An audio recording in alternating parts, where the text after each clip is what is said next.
Praise the Lord. जय मसीह की। प्रभु यीशु मसीह के नाम से एक बार फिर मैं आप सबका स्वागत करता हूं। परमेश्वर का मैं शुक्रिया अदा करता हूं इस सुंदर समय के लिए कि आज एक बार फिर खुदा ने ये मौका दिया कि आपसे मैं परमेश्वर का वचन बांट सकूं।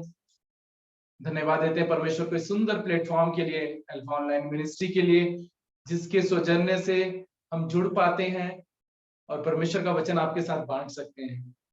परमेश्वर के हम शुक्रगुजार हैं इस प्लेटफॉर्म के लिए, भाइयों और बहनों के लिए जो परमेश्वर के सेवक हैं, जो इस काम को कर रहे हैं।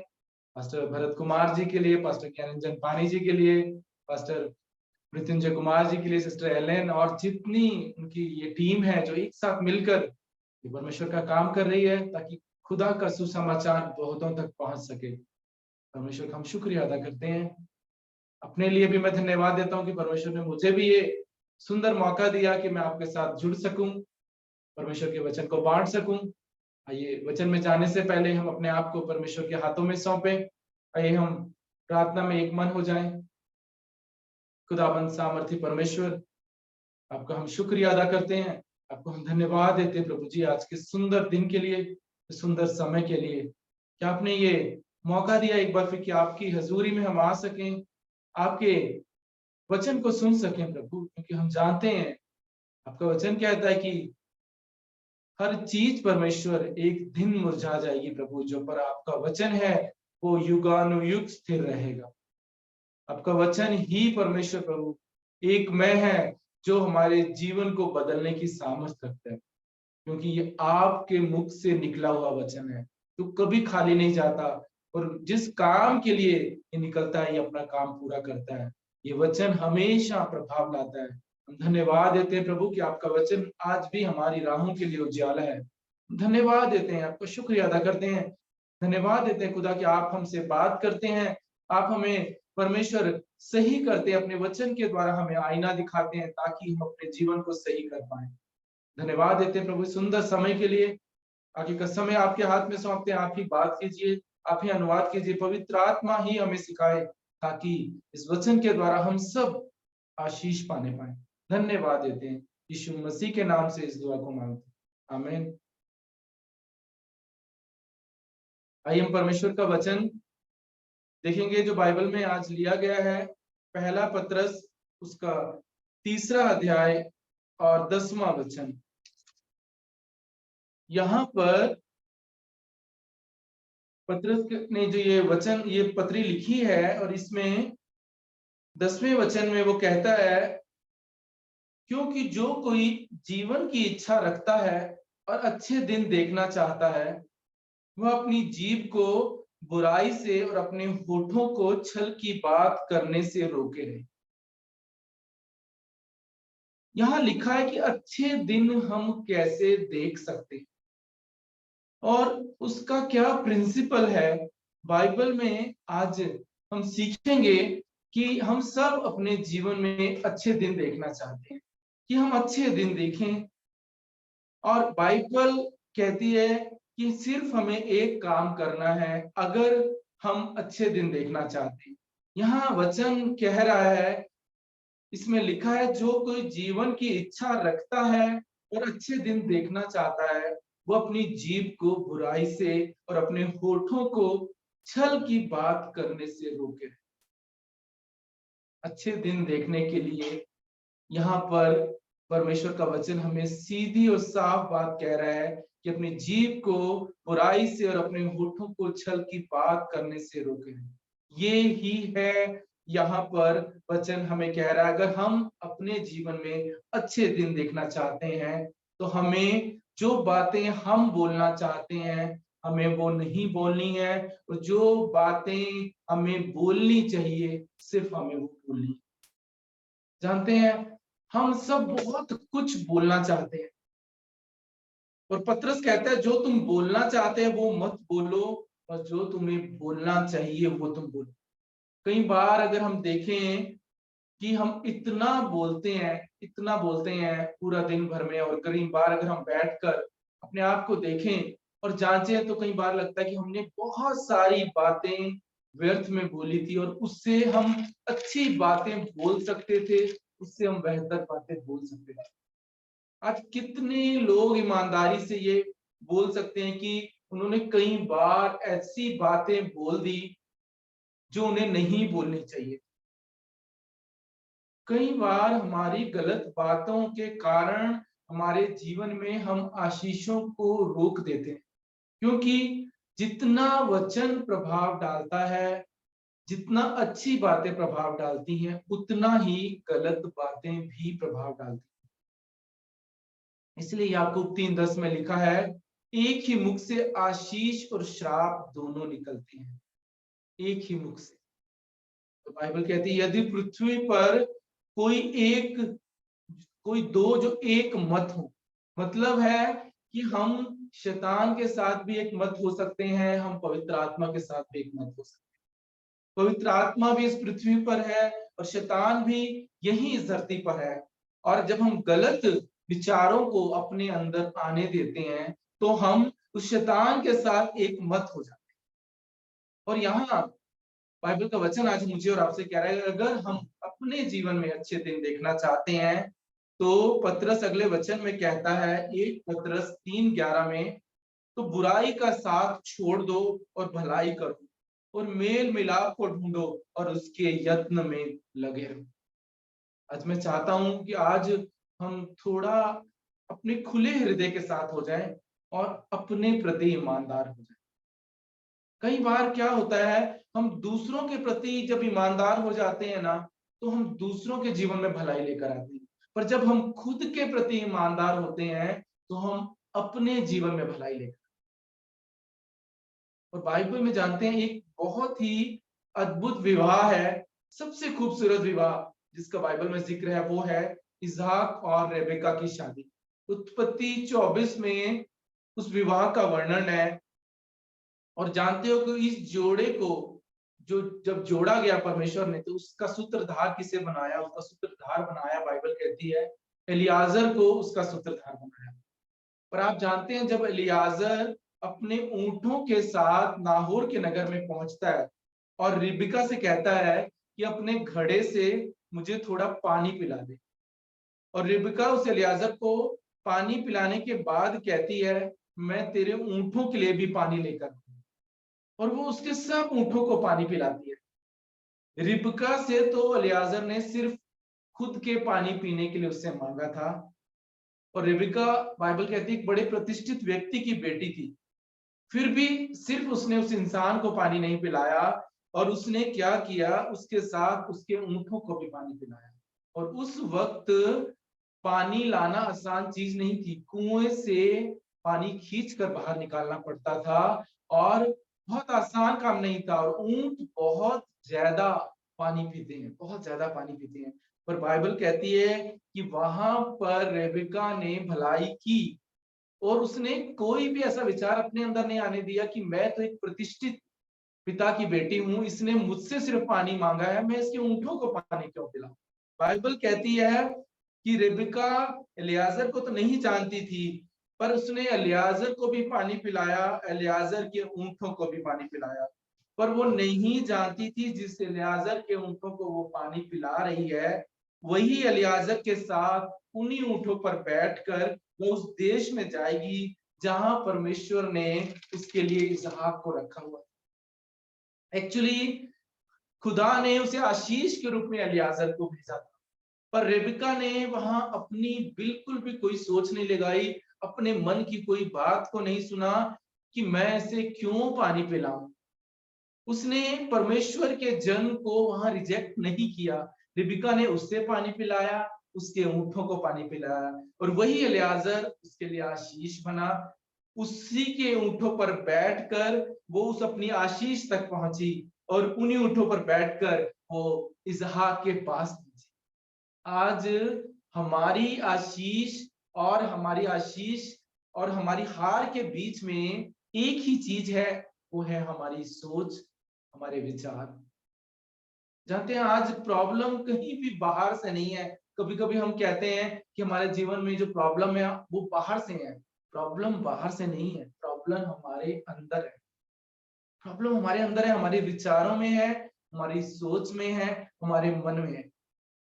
कई बार आपने देखा होगा कि आपका जो माइंड है वो सेकंड्स में नेगेटिव सोचता है, इतना नेगेटिव हो जाता है कि कई बार हम इतनी अद्भुत सभा हम देखते हैं, लोग अटेंड करते हैं, इतने अद्भुत प्रचार होते हैं, लोग उनको सुनते हैं, इतना अभिषेक होता है उस सभा में, वो सब वो महसूस करते हैं, और पर जब वो उस हॉल से बाहर निकलते हैं और कोई उनको कुछ गलत कह देता है और एक बात नेगेटिव वो सुन लेते हैं, सारा विश्वास चला जाता है, वो अविश्वास से भर जाते हैं। कलीसिया में अगर उनको आप देखोगे तो ऐसा लगेगा कि इनसे विश्वास से भरा कोई इंसान नहीं है, और जब बाहर इनको देखोगे तो उनका अविश्वास देखकर आप उनको पहचान भी नहीं पाओ। इसलिए रोमियो की पुस्तक उसके 12वें अध्याय के दूसरे वचन में पौलुस कहता है, इस संसार के सदृश मत बन, तुम्हारे मन के नए हो जाने से तुम्हारा चाल चलन भी बदलता जाए, जिससे तुम परमेश्वर की भली भांति इच्छा अनुभव से मालूम करते रहो। यहाँ परमेश्वर नहीं कह रहे हैं कि पहले अपने चाल चलन को बदलो, परमेश्वर कह रहे हैं जो तुम्हारे मन में जो है ना, पहले उससे बदलो, अपनी सोच को बदलो, फिर तुम्हारा चाल चलन बदलेगा। फिर परमेश्वर कह रहे हैं मेरी इच्छा को तुम अनुभव से मालूम कर पाओगे। उसके लिए आज कई बार हमारे पास कई बार एक सवाल होता है कि प्रभु मेरे जीवन में तेरी क्या इच्छा है, क्या इच्छा है? और जवाब ये परमेश्वर का वचन हमें कह रहा है कि अपनी सोच को बदलो। पर ये कैसे बदले? क्योंकि बचपन से हम नेगेटिव रहे। मैं आपसे कहता हूं कि हम बचपन से हम लोग नेगेटिव रहे हैं, नेगेटिव बातें ही हमारे अंदर आई। पर हमें क्या करना चाहिए? कैसे ये नेगेटिविटी हमारे अंदर से निकलेगी? कैसे हम अपने मन को सही करें ताकि हमारा चाल चलन बदलने पाए, ताकि हम परमेश्वर की इच्छा को जानने पाए? हम क्या करें इसके लिए? बाइबल में परमेश्वर का वचन साफ कह रहा है कि तुम्हारे मन के नए हो जाने से तुम्हारा चाल चलन बदलना चाहिए, और फिर तुम परमेश्वर की इच्छा को जान सकते। जब हम कलीसिया जाते हैं, जब हम परमेश्वर का वचन सुनते हैं, इतना अद्भुत प्रचार सुनते हैं, आप कई बार कहते हैं क्या अद्भुत वचन था, क्या अद्भुत प्रचार था, फिर भी आपका जीवन नहीं बदलता। क्योंकि जब तक जो वचन उस दिन वहां पर आया होता है, उस दिन के वचन को जब तक आप पकड़ नहीं लेते ना, आप उसे अंदर ग्रिप में नहीं ले लेते, जब तक उस वचन को अपने अंदर बसने नहीं देंगे ना, आपका जो मन है वो नहीं बदलेगा। जब हम उस वचन को पकड़ लेते हैं, पौलुस कहता है मैं तो उस इनाम को पकड़ने जा रहा हूं जिसके लिए खुदा ने मुझे पकड़ा है। जानते हैं पकड़ना क्या होता है?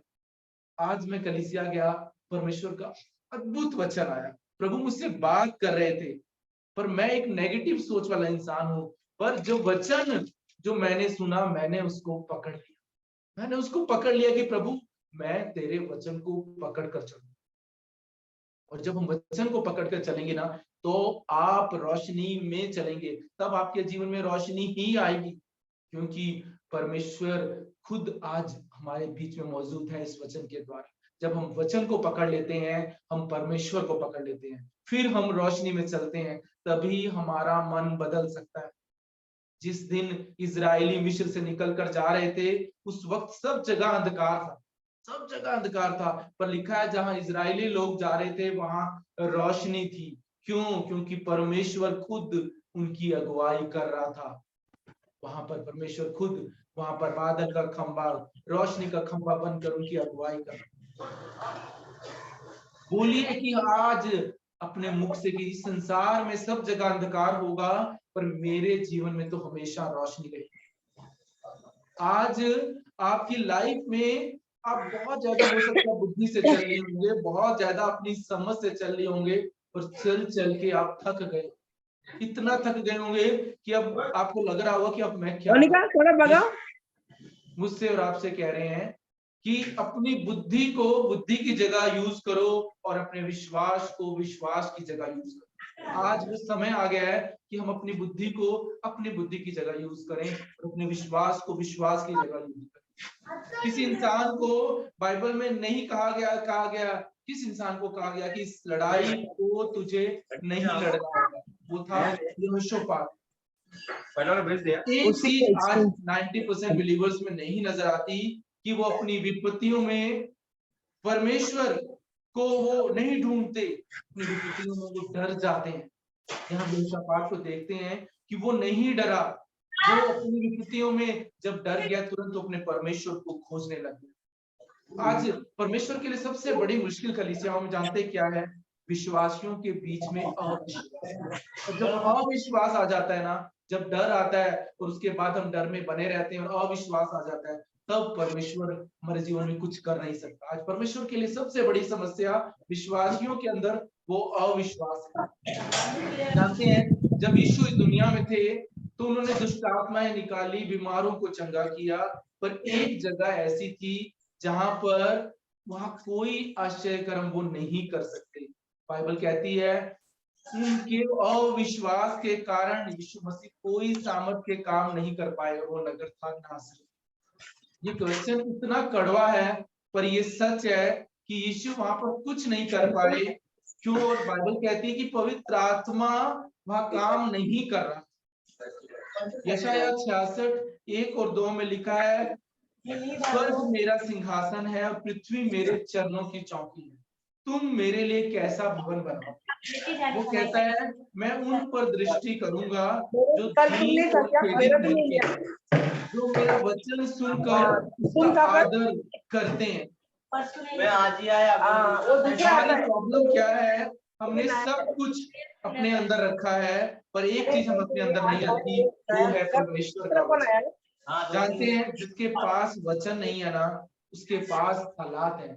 जिनके पास वचन नहीं है उनके पास कमजोरियां हैं। जिनके पास वचन नहीं है उनके पास आज वो संसार में लोग हैं जिनको वो पसंद नहीं करते। सोचिए कि जब हम नए नए प्रभु में आए थे और उससे पहले जब हमारी जिंदगी थी, हम अपने भविष्य को कैसे, अपने भविष्य हम जानना चाहते थे और कभी कभी हम 5 रुपए में ना अपना भविष्य ढूंढने जाते थे। 5 रुपए में वो एक तोता हमारा भविष्य बताता। पर कितने लोग जानते हैं कि इस पवित्र शास्त्र में मेरा और आपका भविष्य है। पवित्र शास्त्र में मेरा और आपका भविष्य, जब हम ये जानते हैं कि हमारा भविष्य उस खुदा के हाथ में है तो हम बिल्कुल रिलैक्स रहते हैं, हम बिल्कुल शांत रहते हैं। बाइबल कहती है उत्पत्ति में कि वो जो इब्लिस था वहां पर वो काम कर गया, वो जीत गया। उत्पत्ति में लिखा है कि सांप जीत गया, पर प्रकाशित वाक्य में लिखा है कि वो मेमना बताती है कि कैसे सांप ने आदम को हराया और हवा को गिरा दिया, पर प्रकाशित वाक्य बताता है कि कैसे यीशु मसीह ने मनुष्य को उठाया। कैसे यीशु मसीह ने मनुष्य को उठाया। यीशु मसीह कहते हैं कि मैं अब जीता हुआ हूँ। यीशु मसीह के नाम आज मेरी और आपकी मिरास है। बाइबल कहती है जो इस पर लिखा है, जो इस पर विश्वास करेगा वो अनंत जीवन पाएगा। उसके वचन पर विश्वास करने से कैसे बीमारियां जाती हैं, उसके वचन पर विश्वास करने से कैसे रिश्ते जुड़ जाते हैं, उसके वचन पर विश्वास करने से जिनके पास बच्चे नहीं होते परमेश्वर बच्चों की आशीष देता है, जो चल नहीं पाते वो दौड़ने लगते हैं। उसके वचन ने कितनों के जीवन को संवारा है। ये वचन संवारने की ताकत रखता है और उन्हें नहीं पढ़ेंगे जो अपने आप को बुद्धिमान समझते हैं। बाइबल कहती है जो घमंडी की पहली पहचान है वो कहता है मुझे सब पता है, मुझे सब पता है। काश हम उस आदमी के समान बन पाए जो कहता है जब तक तू मुझे ना समझाए प्रभु तो मैं कैसे समझूं। हमें वो इंसान बनना है जो इंसान कहता है प्रभु अगर तू मुझे ना समझाए तो मैं कैसे समझूंगा। आज के बाद जब शैतान हवा के समान ना फल को लेकर आए तो आप थोड़ा सूखा पत्ता ले लो ना। शैतान ने मनुष्य को गिराने के लिए एक हथियार यूज किया, वो था एक गलत विचार। और हमारे पास शैतान को हराने के लिए एक हथियार है, वो है परमेश्वर का वचन। वो है परमेश्वर का वचन। इसलिए प्रभु यीशु कहते हैं लूका 6:47 में बुद्धिमान है जो मनुष्य जो मेरी बातों को सुनता है और उसे मानता है और उसने अपना घर चट्टान पर बनाया। यहाँ पर हम सब जानते हैं कि चट्टान यीशु मसीह है। सच्चे में यहाँ उड़ाना पर पड़ता यीशु मसीह किसी और चट्टान की बात नहीं करे, वो कह रहे है। बुद्धिमान है वो अभी मनुष्य हम लोग जो जाकर मेरे उसको वचन उड़ाना को पड़ता है, जानता क्या है करने और का। मानता है। आपने ये उड़ाया तो नींव आपने है परमेश्वर का वचन, और ये नींव ही मेरा और आपका निर्णय है कि कलीसिया जब हम आते हैं, जब अद्भुत सभा होती है, जब परमेश्वर का वचन बोला जाता है, वहां हमें ये निर्णय लेना है कि प्रभु का वचन जो कहेगा मैं वो करूंगा। मैं अपनी समझ का सहारा नहीं लूंगा, मैं अपनी युक्ति का सहारा नहीं लूंगा, मैं अपनी बुद्धि का सहारा नहीं लूंगा। हाँ पता ही है। कई बार हम कहते हैं कि मैं कोशिश करता हूँ पर मुझसे होता नहीं, अभी आगे क्योंकि मेरी पक्का मत जो। कमजोरियां आगे आ जाती हैं। पत्ता तो पर लेके अगर हम जाते देखें ना बाइबल में प्रॉब्लम सबोपदेशक होता है, 8:11 दबा कर में रखा लिखा है, बुरे काम के दंड की आज्ञा तुरंत नहीं होती, इस कारण मनुष्य का मन बुरे काम करने की इच्छा से भरा रहता है। क्यों हम अपनी कमजोरियों पर आज जय नहीं पा पाते? क्योंकि पाप का न्याय तुरंत नहीं होता। अगर आपको पता हो ना कि जो कुछ भी मैं करूं इसका न्याय तुरंत होगा, आपकी कमजोरियां एक दिन में भाग जाएंगी। परमेश्वर कह रहे हैं बंद करो जो आप कह रहे हो, बंद करो जो आप कर रहे हो, बंद करो जो आपके जीवन में आप चीजों को कर रहे हो अपने तरीके से। क्या आप जानते हो कि सालों कलीसिया जाने के बाद भी क्यों लोग आगे नहीं बढ़ते? क्योंकि वो कभी एक सही निर्णय नहीं लेते। परमेश्वर ने एक निर्णय लिया, उत्पत्ति 1:1 में लिखा है, पृथ्वी की रचना से पहले भी परमेश्वर था और उसके खत्म होने के बाद भी परमेश्वर रहेगा। पर जानते हैं परमेश्वर को पता था कि मैं एक मनुष्य को बनाऊंगा, वो पाप में गिरेगा और उसको बचाने के लिए मैं अपने बेटे को भेजूंगा और वो उन्हें पाप से छुड़ाएगा। ये बातें लिखी है प्रकाशित वाक्य में। लिखा है कि ये मेमना जो जगत की उत्पत्ति से पहले वध किया गया, आज उसके निर्णय की वजह से मैं और आप आज हम जीवित हैं, क्योंकि परमेश्वर ने ये पहले से निर्णय ले लिया था।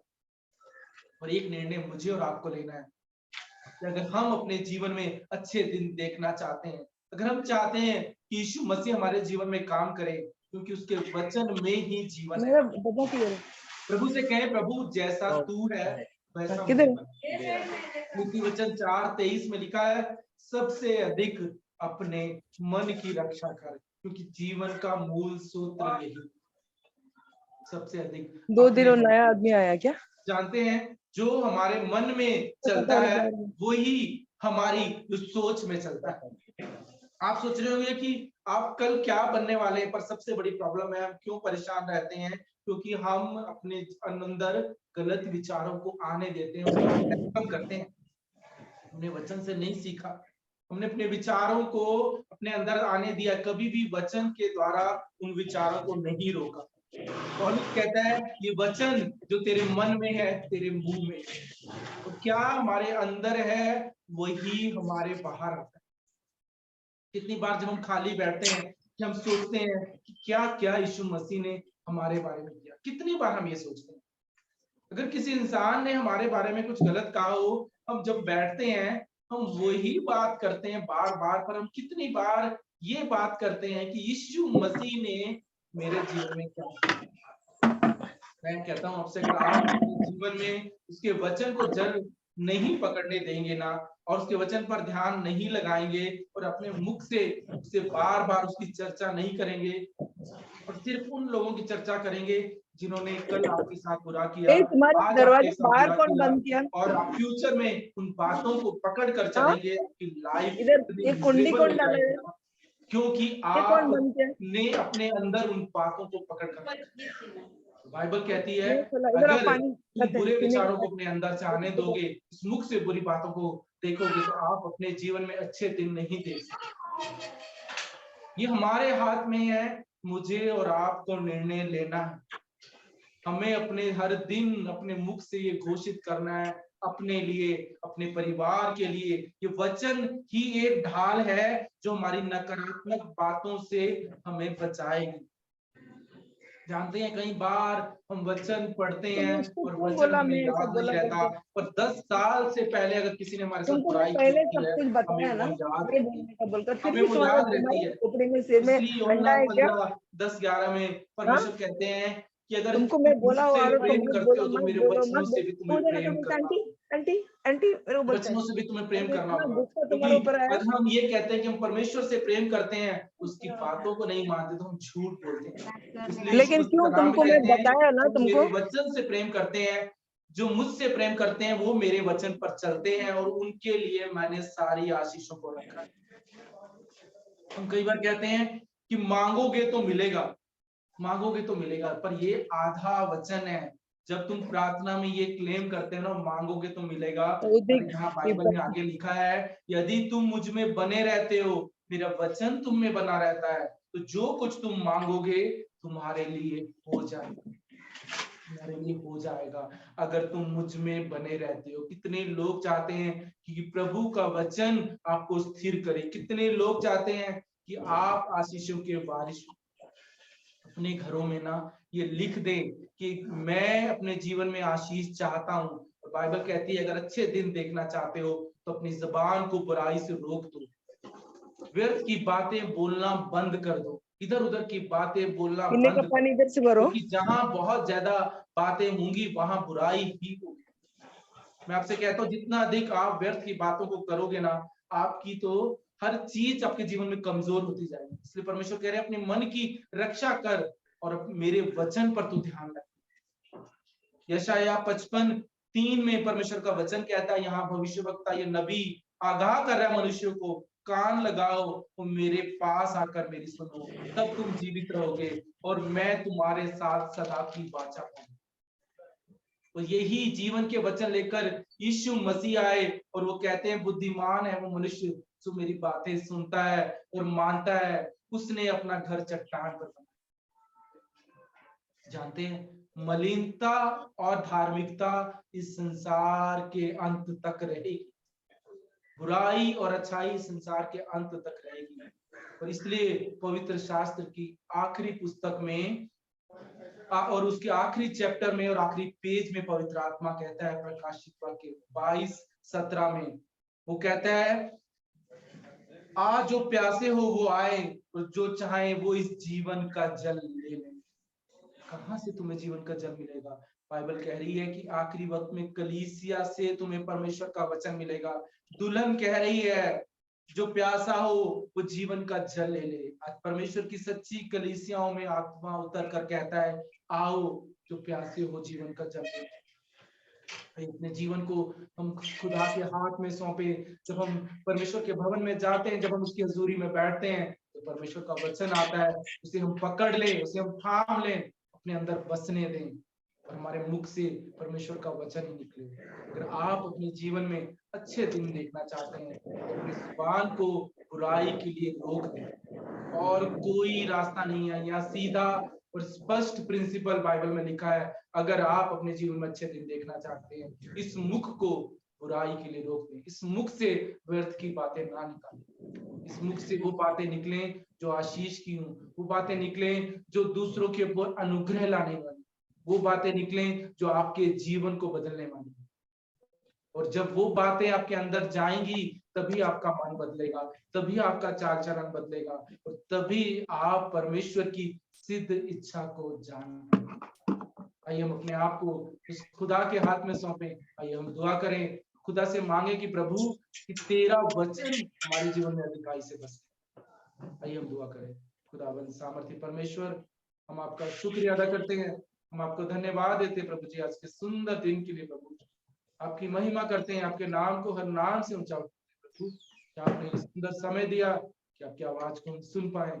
और यही बात हम मांगते हैं खुदा कि हर दिन जब आपका वचन आए उसे हम पकड़ लें, अपने अंदर उसे बसने दे प्रभु, ताकि हमारा मन बदलता जाए परमेश्वर प्रभु, हमारा मन परमेश्वर प्रभु तेरे वचन के द्वारा भर जाए प्रभु, ताकि हम बुरी बातों का, नकारात्मक बातों का, संसार की बातों का, अपने गलत विचारों का परमेश्वर हम उन्हें झाड़ना सीखें। हम तेरा वचन हमारे मन में प्रभु ढाल बनने पाए प्रभु, ताकि कोई और बात बसने ना पाए प्रभु, ताकि खुदा हमारा चाल चलन बदल सके, ताकि हम तेरी इच्छा को जान सके प्रभु और तेरी महान योजना हमारे जीवन में पूरी हो। धन्यवाद देते सुंदर समय के लिए, इस वक्त के लिए प्रभु, इस ऑनलाइन मिनिस्ट्री के लिए आपका हम शुक्रिया अदा करते हैं। सारी महिमा, सारा गौरव आपको देते हैं। इस दुआ को यीशु के सामर्थी नाम से मांगते हैं, आमीन। प्रभु यीशु मसीह का अनुग्रह, पिता परमेश्वर का प्रेम और पवित्र आत्मा की मीठी सहभागिता हम सबके साथ आज, कल और युगानुयुग बनी रहे, आमीन।